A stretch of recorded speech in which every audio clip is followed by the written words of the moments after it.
Hello all, welcome back to my channel. ఈ వీడియోలో పండుమిర్చి పచ్చడిని చాలా సింపుల్ అండ్ టేస్టీగా ఎలా చేసుకోవచ్చో చూసేద్దాము.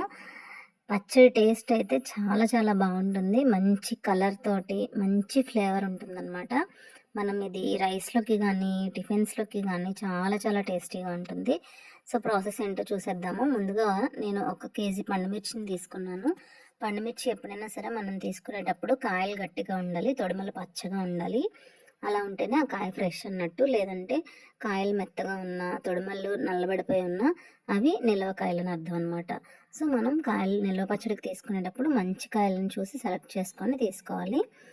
అలాగే మనం తీసుకున్న కాయల్ని ఇలా తొడిమలు తీయకుండానే వాటర్లో వేసేసి శుభ్రంగా 3-4 సార్లు వాష్ చేసుకోవాలి.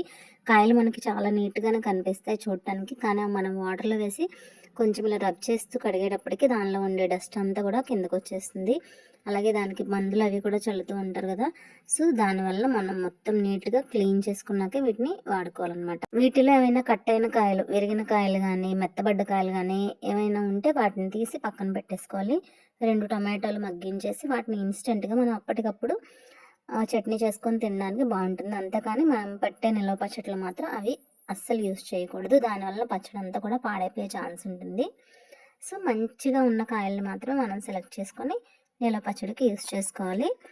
ఇలా కడిగి వాటర్ లేకుండా కంప్లీట్గా ఏదైనా జల్లెడ బొట్టలో వేసేసి వాటర్ అంతా కారిన తర్వాత ఒక మెత్తటి క్లాత్ పైన వేసి మనం నీడలోనే ఆరబెట్టుకోవాలి.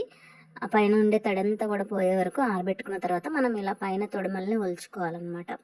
ముందుగానే తొడిమలు తీసేసి కడిగితే వాటర్ అంతా కాయల్లోకి వెళ్ళిపోయి పచ్చడి అంతా కూడా పాడైపోతుంది. సో మనం మొత్తం కంప్లీట్గా కాయలు ఆరిన తర్వాత ఈ తొడిమలు కూడా తీసుకోవాలి. తొడిమలన్నీ తీసేసిన తర్వాత కూడా మనం ఒక 10 నిమిషాలు ఫ్యాన్ వేసేసి అలా వదిలేస్తే ఆ తొడిమల దగ్గర కూడా ఏమైనా చెమ్మలాగా అనిపిస్తే అది కూడా కంప్లీట్గా ఆరిపోతుంది. సో ఇలా కాయలన్నీ కూడా ముందుగా మనం రెడీ చేసి పెట్టుకోవాలి. ఆ తర్వాత ప్రాసెస్ ఏంటంటే, మనకు మీరు రోట్లో దంచుకుంటే రోలుండి టైం ఉండి ఇంట్రెస్ట్ ఉండి చేయాలి అనుకుంటే చక్కగా రోట్లో దంచుకోవచ్చు. లేదంటే మనం మిక్సీ అయినా పట్టుకోవచ్చు. 1 కేజీ పండుమిర్చికి ఇలా 200 గ్రామ్స్ ఉప్పు, 200 గ్రామ్స్ చింతపండు తీసుకోవాలి. కాయలు మరీ ఎక్కువ కారంగా ఉన్నాయనిపిస్తే 1/2 కేజీ చింతపండు అయినా వేసుకోవచ్చు.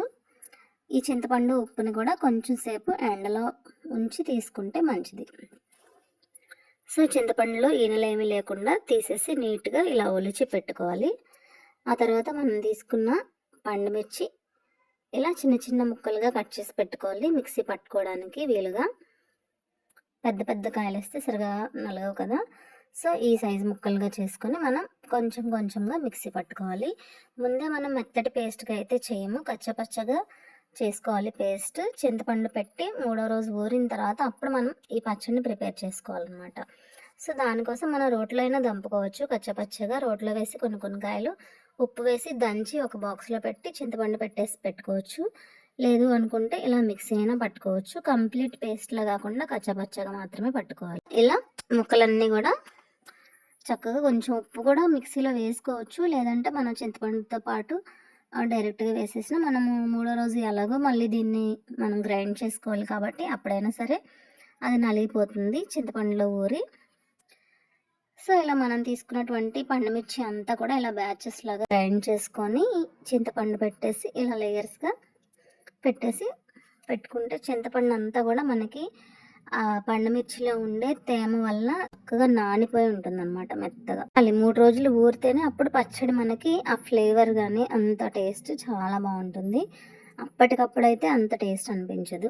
ఈరోజు మనం మిక్సీ పడితే రేపు అంతా అలా వదిలేసి 3వ రోజున తీయాలన్నమాట. తీసేటప్పటికి చింతపండు అంతా చూసారా ఈ పండుమిర్చిలో ఉండే తేమనంతా కూడా పీల్చుకొని చక్కగా చింతపండు సాఫ్ట్గా నానిపోయింది. ఇప్పుడు మనం దీన్ని మిక్సీ పట్టుకోవచ్చు, లేదంటే గ్రైండర్లో వేసుకోవచ్చు, లేదంటే రుబ్బురోలు ఉంటే చక్కగా కూర్చొని హాయిగా రోట్లో రుబ్బుకోవచ్చు, బాగుంటుంది టేస్ట్. ఇప్పుడు ఒక 2 పెద్ద వెల్లు తీసుకొని కొంచెం ఆవు పిండి, కొంచెం మెంతిపిండి, ఎక్కువ అవసరం లేదు. ఇందులోకి ఒక 20 గ్రామ్స్ వేసుకుంటే సరిపోతుంది. అంటే ఒక 2 స్పూన్ల ఆవు పిండి, 2 స్పూన్ల మెంతిపిండి వేసుకొని మిక్సీ పట్టుకోవచ్చు. లేదు అంటే మనం ఇలా గ్రైండర్లో అయినా కూడా వేసేసుకోవచ్చు.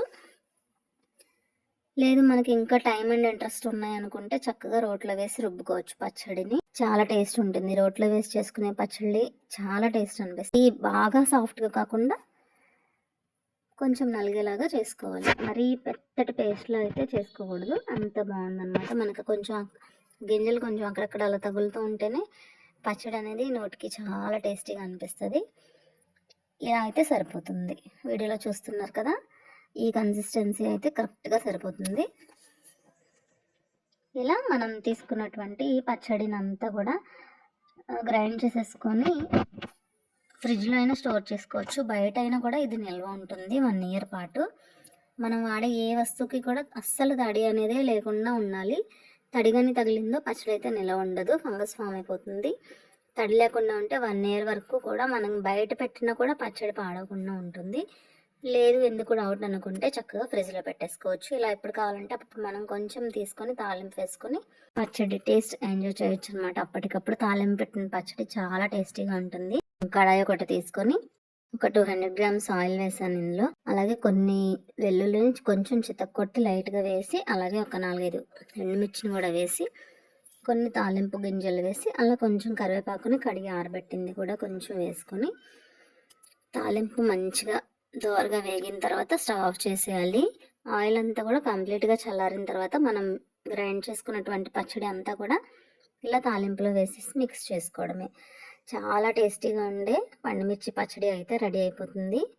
మీరు కావాలంటే ఇలా మొత్తం పోపు పెట్టేసైనా స్టోర్ చేసుకోవచ్చు, లేదంటే మనం ఎప్పుడు కావాలంటే అప్పుడు తీసి కొంచెం పోపు పెట్టుకునైనా తినొచ్చు. చాలా చాలా బాగుంటుంది పండుమిర్చి పచ్చడి టేస్ట్ అయితే. మనకి టిఫిన్స్లోకి కూడా ఇది చాలా బాగుంటుంది. కాకపోతే ఇది కొంచెం వేడి చేస్తుంది అంటారు కాబట్టి మనం ఈ పచ్చడి తిన్నప్పుడు కొంచెం మజ్జిగ అలా తీసుకోవడం బెస్ట్ అనమాట.